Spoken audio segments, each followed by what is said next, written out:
C'est l'heure des 4 vérités. Vous recevez Christophe Castaner. Oui, le porte-parole du gouvernement, alors que le gouvernement doit faire face à une colère, celle des fonctionnaires.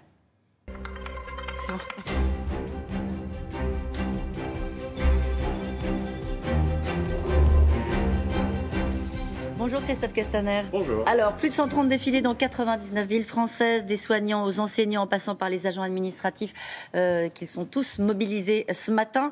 Vous préparez une forte mobilisation, vous le savez, il y aura du monde. Oui, il y a une mobilisation importante, l'intersyndicale est mobilisée. Il faut entendre ces inquiétudes, il faut y répondre, il faut remettre les choses à leur place, notamment sur le pouvoir d'achat des fonctionnaires. C'est toujours ce qu'on dit en général quand il y a une manifestation, une mobilisation, des grèves.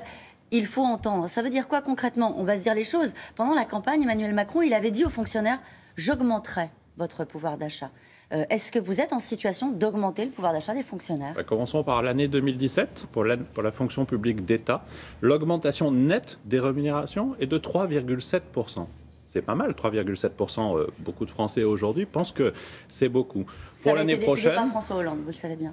Mais nous parlons de 2017 et nous parlons de la manifestation qui a lieu aujourd'hui. Donc ce que je veux dire, c'est sur la question du pouvoir d'achat, il y a ce constat-là pour 2017. Et pour 2018, je me projette, nous aurons évidemment la neutralisation intégrale de l'effet de la CSG pour les fonctionnaires, parce qu'il n'est pas question que ça coûte 1 euro de plus sur la feuille de salaire de tous les fonctionnaires. Et nous aurons une augmentation moyenne de 2 points. 2%, largement au-dessus de l'inflation. C'est l'effet mécanique de la progression des carrières dans la fonction publique. Je pense que ça n'est pas négligeable. Donc ça veut dire que cette colère qui s'exprime sur le pouvoir d'achat n'est pas légitime? Sur le pouvoir d'achat, je pense qu'elle ne l'est pas. Mais la colère, elle est légitime. Elle est légitime parce qu'aujourd'hui, il y a une inquiétude dans la fonction publique. C'est dur, dans certains postes, d'assumer la responsabilité dans nos hôpitaux, de l'accueil dans les services des urgences, où il y a ces tensions quotidiennes, tensions du travail, tensions de celles et ceux qui viennent les voir. C'est dur aussi parce qu'on ne trace pas de perspective sur la fonction publique. On ne prépare pas un grand plan de formation au quotidien. Mais c'est ce que nous voulons faire. On veut ouvrir un débat. Les partenaires sociaux sont invités. On a décalé de quelques jours pour ne pas gêner la grève. Vous voyez comme quoi on respecte évidemment la grève.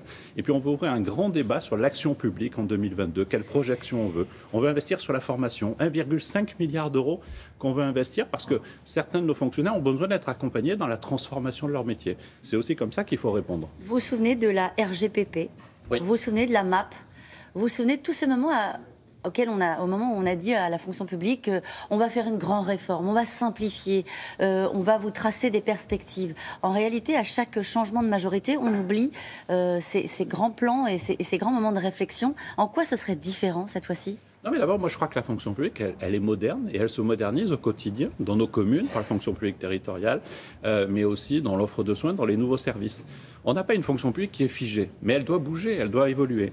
Et contrairement à la RGPP, qui était une mesure brutale où on disait un poste sur 2 n'est pas remplacé, si je regarde les chiffres de cette année, nous travaillons sur une baisse des effectifs globale de 1600 postes. Il y a des endroits où il y aura des créations de postes. La sécurité, la justice, la fonction publique hospitalière, nous aurons des créations de postes. Mais il y a des endroits où il y aura des baisses. Mais globalement, c'est 1600. 1600 sur à peu près 150 000 départs à la retraite. Je pense que c'est atteignable avec la modernisation de notre administration. Qu'est-ce que vous dites à ceux qui vont devoir faire garder leurs enfants, ceux qui vont peut-être galérer dans les transports? Vous dites le blocage, la grève, c'est le prix de la réforme. Non, je ne suis pas représentant syndical et je ne suis pas là pour défendre la mobilisation.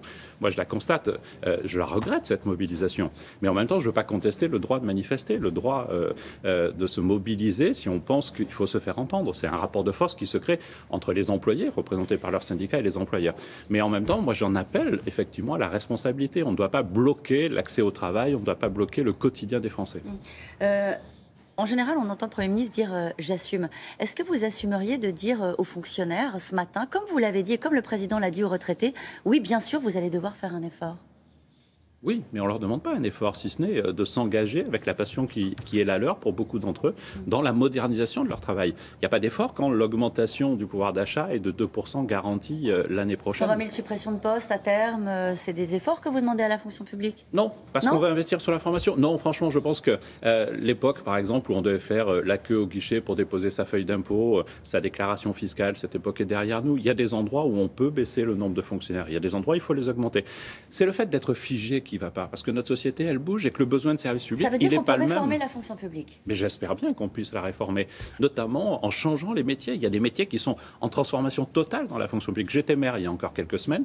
Je peux vous dire que même dans une petite mairie, dans un département comme les Alpes-de-Haute-France, les métiers ne sont plus les mêmes. Alors, on se souvient du 17 juillet, le président de la République, devant le Sénat, avait évoqué son intention de séparer, alors c'est un peu technique, mais c'est très important pour la fonction publique, de séparer le calcul du point d'indice pour les différentes fonctions publiques. Est-ce que ça s'est enterré parce qu'il y a un vent de colère, on va le dire comme ça? Non, on ouvre le débat, on l'ouvre avec les partenaires sociaux.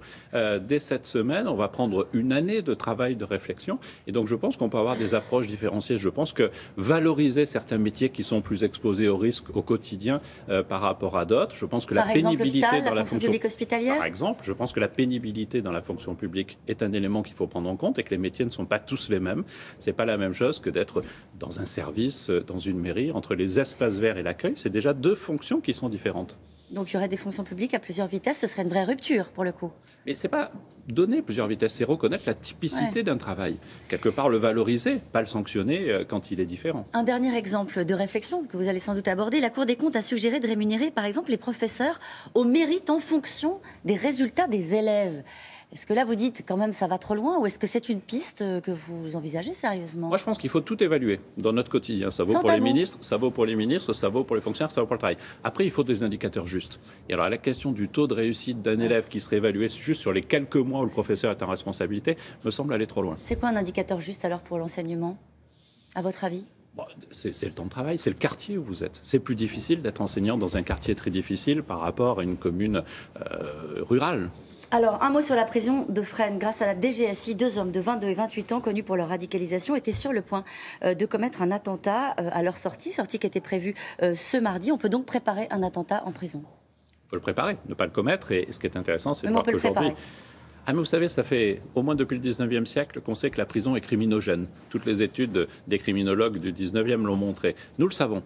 Et il y a aujourd'hui de nouvelles formes de criminalité, notamment la criminalité terroriste. Donc, ces évolutions ne nous surprennent pas, mais ça veut dire qu'il faut qu'on ait un système d'information, y compris dans les prisons, pour lutter contre les radicalisations. On se souvient qu'il y avait eu des quartiers dédiés à la lutte contre la radicalisation. Ça n'avait pas donné les résultats escomptés. Est-ce que, au regard de cette actualité, vous vous dites qu'il faut peut-être repenser la façon dont les choses se passent en prison avec les détenus, dont on le sait qu'ils sont radicalisés? Nous n'excluons rien. Tout ce qui permet de lutter contre le risque terroriste doit être étudié. Et il n'y a pas de mesure taboue sur ce sujet-là, dès lors qu'on respecte évidemment les droits essentiels des prisonniers qui ont aussi des droits. Mais je pense que l'information, le renseignement, l'accompagnement, sur la question du prosélytisme religieux, le fait d'avoir aujourd'hui des aumôniers qui sont fonctionnaires et qui interviennent dans les prisons, ça me paraît déjà un élément qui permet de contrôler certaines formes de radicalisation. Ils avaient des portables qui passent à travers les portiques. Ça aussi, c'est les failles du système? C'est clairement une faille du système. On sait bien que rentrent dans les prisons des téléphones. Il faut aujourd'hui avoir des systèmes de brouillage qui permettent de lutter contre cela. Il faut investir aussi dans nos prisons. Ce sera une des priorités du budget l'année prochaine pour la garde des Sceaux. Merci beaucoup, Christophe Castaner. C'est à vous, Laurent.